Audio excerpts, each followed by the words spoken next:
నమస్తే దోస్తులు. నిన్న మనకి ఒక ప్లేస్లో ఒక అతిథి కనపడ్డారు. సో ఆ అతిథిని ఇంటికి తీసుకొచ్చాం అనమాట.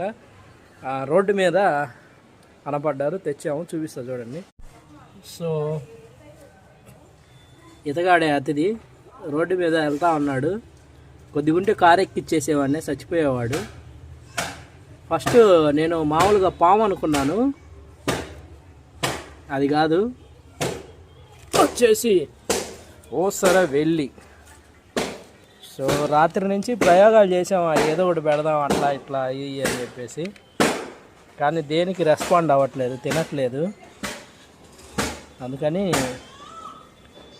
తీసుకెళ్ళి ఎక్కడన్నా ఒక మళ్ళీ అడవి లాంటి ప్రదేశంలో ఊరి చివర వదిలిపెడదాం అనుకుంటున్నా.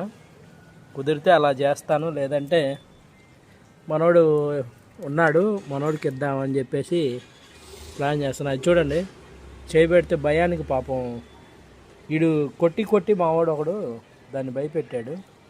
లేదంటే పొద్దున అసలు అలా ఏం లేదు, చాలా బాగుంది, ఇబ్బంది పడకుండా ఉంది.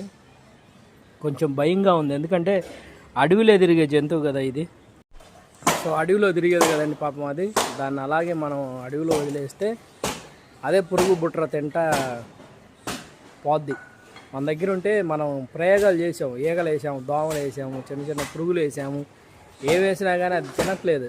అంటే సహజసిద్ధంగా వేటాడుకొని తినే పద్ధతి కదా వాటిది, మనం పెడితే తినవు. కాబట్టి నేను కూడా దాన్ని వదిలేద్దామని ఫిక్స్ అయిపోయాను. దానికైతే ఊరు చివరికి తీసుకొచ్చానండి, బాగా అడవిలాగా ఉంటుంది ప్రాంతం, ఈ ప్రదేశానికి తీసుకొచ్చాను. ఇక్కడ వదిలేద్దామని ఫిక్స్ అయిపోయాను దీన్ని పాపం.